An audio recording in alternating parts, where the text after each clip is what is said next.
माननीय उपसभापति महोदय, जब एप्रोप्रिएशन बिल पर हम चर्चा कर रहे हैं आर्टिकल 114(1) के अंतर्गत, तो थर्ड स्टेज बजट की है। उस समय हमको कुछ बातें ऐसी कि हम आज किस स्थिति में हैं, विश्व की क्या स्थिति है, भारत की क्या स्थिति है, महंगाई पर हमने कितना नियंत्रण किया है, वित्तीय घाटे को हमने कितना कम किया है, फॉरेन रिजर्व हमारा कितना है, महंगाई को हमने किस प्रकार कंट्रोल किया है, इन सारी बातों पर अगर चर्चा करते तो मैं समझता हूं कि भारत की स्थिति का पता लगता। और इन सब के कारण से 7 वर्ष से लगातार प्रधानमंत्री नरेंद्र मोदी विश्व के सबसे लोकप्रिय नेताओं में आते हैं, उसका हमको पता लगता। क्यों आते हैं इसका पता लगता है।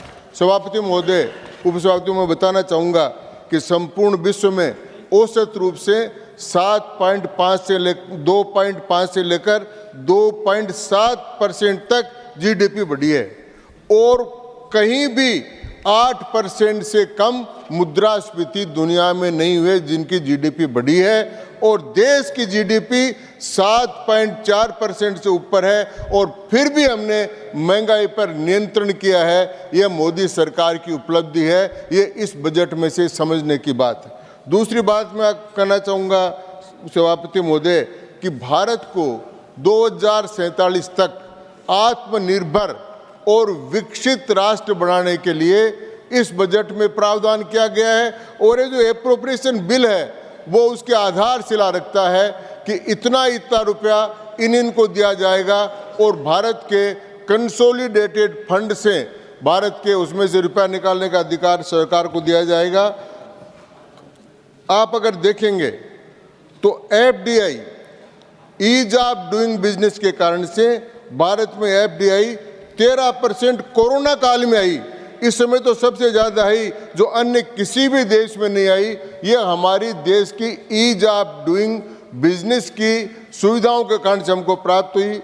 विपक्षी पार्टियों ने कुछ बात देखी, बेरोजगारी के बारे में बोले, महंगाई के बारे में बोले, गरीबी के बारे में बोले, लेकिन गरीबी के बारे में बोलते इसमें नहीं सोचा कि जिस समय कांग्रेस ने नारा दिया था गरीबी हटाओ, गरीबी नहीं हटाई, गरीब को हटा दिया और भारतीय जनता पार्टी मोदी जी के अनुसार नारा दिया तो 25 करोड़ लोगों को गरीबी की रेखा के बाहर लाकर एक चमत्कारिक काम करके हमने दिखाया। यह बात देखने की थी और इंटरनेशनल एजेंसियां कह रही है कि निर्धनतम व्यक्ति 1% भारत में बचे हैं, लेकिन उनमें भी आज ये भारत की स्थिति है कि जब हम अन्नपूर्णा भारत कहते हैं और ये कहते हैं कि भारत खाद्यान्न में आत्मनिर्भर है और भारत 131 देशों को खाद्यान्न का निर्यात कर रहा है, उस भारतवर्ष में अन्नपूर्णा भारत में सब लोगों को खाने पीने के लिए मुफ्त में राशन दिया जा रहा है। ये सारा काम जिस देश में होता है, एक भी आदमी आज भूखा नहीं सोता है, तो ये गरीबी की रेखा के ऊपर लाने का काम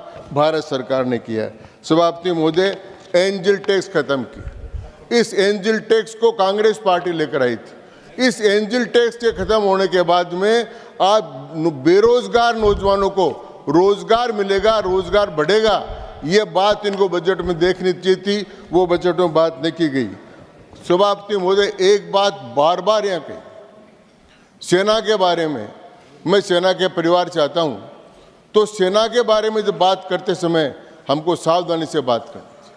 बार बार अग्निवीर की चर्चा, लेकिन इस बात को भूल गए 1962 में चीन से पराजय के बाद शॉर्ट सर्किट कमीशन का प्रस्ताव कांग्रेस पार्टी लेकर आई थी और 4 साल के लिए कह लो ऑफिसर्स का चयन होता था और बाद में उसके बाद में उनको ऑफिसर चले जाते थे। आप ही तो लेकर आए तो शॉर्ट से उसके बाद में उसमें आईएएस बने कहीं। तो उसी प्रकार से अग्निवीर में जो लोग आएंगे 70% लोग तो भिन्न भिन्न सेवाओं में खपा लिए जाएंगे। आज भारत की सेना की उम्र को बराबर करने के लिए इतना बड़ा काम जो किया है, उसमें आप नहीं सोचते चीन से बुरी तरह से हार गए थे।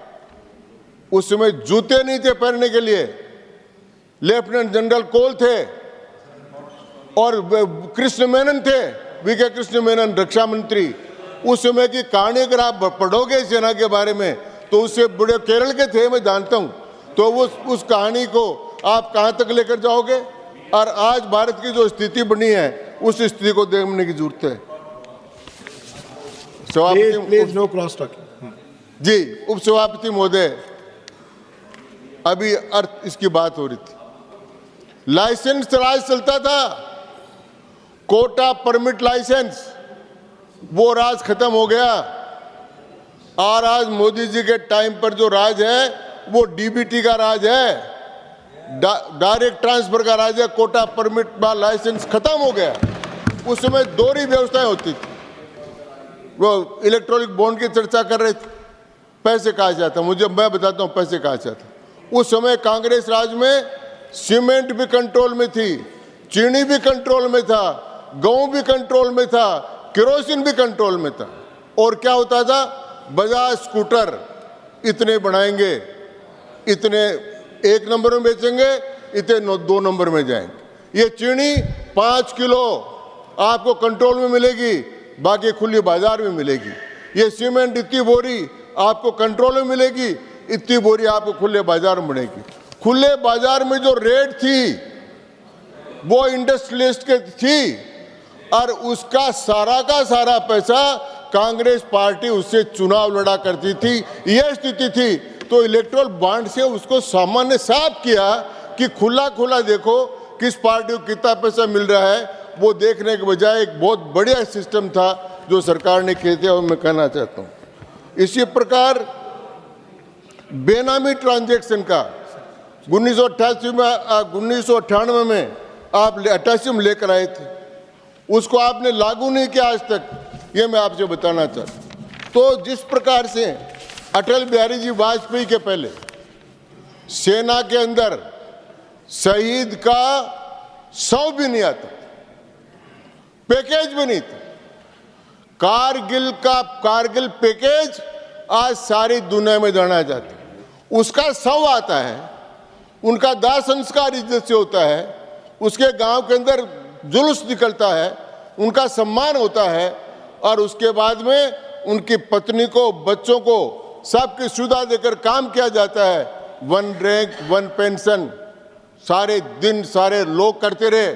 आपने सुना नहीं, इस समय भारत में 1,41,000 करोड़ रुपया 1 रैंक 1 पेंशन में सेना को पेंशन के रूप में दिया जाता है।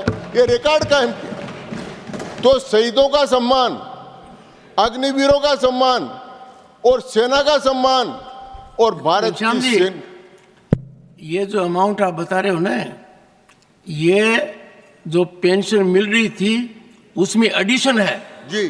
क्योंकि मैं उस इलाके से आता हूँ जहाँ फौजी घर घर में है, आप भी आते हैं। आपके कहने का आशय यही है, बट दिस इज एडिशन जी, a benefit that has gone to them beyond the pension they were getting earlier.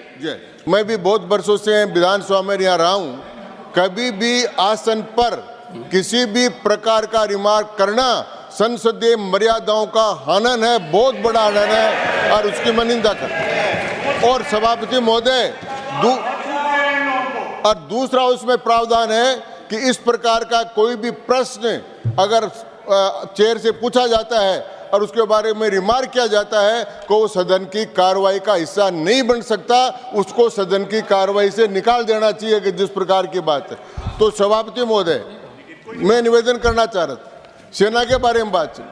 सेना के बारे में अटल बिहारी वाजपेयी आए तब से लेकर अब तक कितना काम किया आपने, सुधार किया। 1,41,000 करोड़ का एक्स्ट्रा 1 रैंक 1 पेंशन मिला उनको, आज वो काम हुआ। आज भारत की सेना आज इतनी मजबूत है कि उसके हाथ खुले हुए हैं। सब आप भारत की सेना के हाथ बंद कर रखे थे। भारत का परमाणु बम का जो परीक्षण करना चाहते थे, वो परमाणु बम का इन्होंने परीक्षण नहीं करने दिया। तो आज जब भारत इतनी ताकत पर खड़ा हो गया है, भारत आर्थिक ताकत पर खड़ा हुआ है,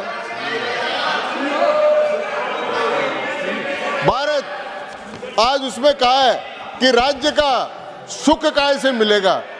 सभापति महोदय, चाणक्य ने कहा सुखस्य मूलम राज्यम, कि सुख का मूल राज्य है, और राज्यस्य मूलम अर्थम, राज्य का मूल अर्थ है, अर्थस्य मूलम धर्मम।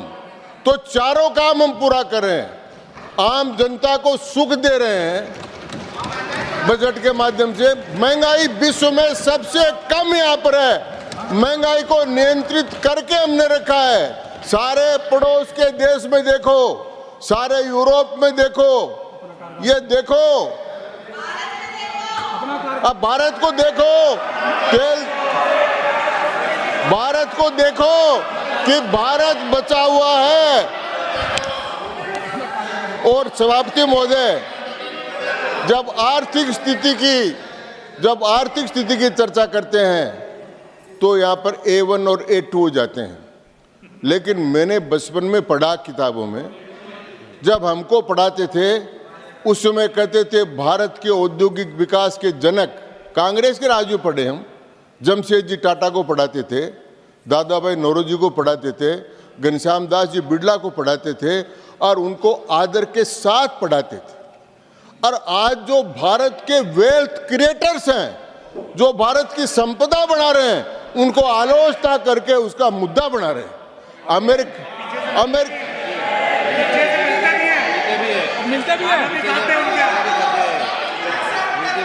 और जब